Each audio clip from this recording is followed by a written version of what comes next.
Channel I এর বার্তা প্রধান শাইখ সিরাজ সহ ৫ জনের বিরুদ্ধে মামলা করেছেন উপস্থাপিকা ফারজানা ব্রাউনিয়া। বুধবার ঢাকার অতিরিক্ত চিফ মেট্রোপলিটন ম্যাজিস্ট্রেট হাসিবুল হকের আদালতে এ মামলার আবেদন করেন তিনি।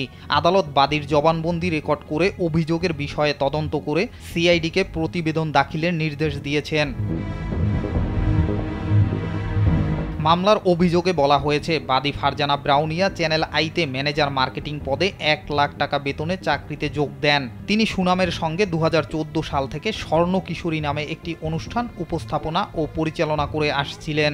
২০১৮ সালে কোটা আন্দোলনের পক্ষে কথা বলায় তাকে বিনা নোটিশে চাকরি থেকে বের করে দিয়েছিলেন। ২৫০টিরও বেশি ডিজাইন অপশন নিয়ে ওয়ালটন স্মার্ট ফ্রিজ, বোঝে আপনার প্রয়োজন।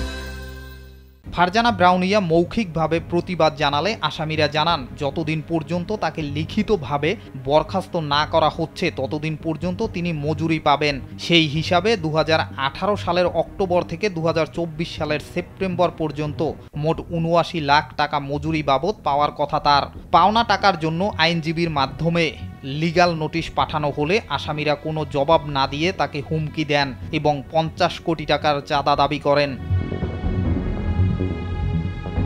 ফারজানা ব্রাউনিয়া উপস্থাপিকা হিসেবে ক্যারিয়ার শুরু করেন বাংলাদেশ টেলিভিশনে, পরে যোগ দেন চ্যানেল আইতে।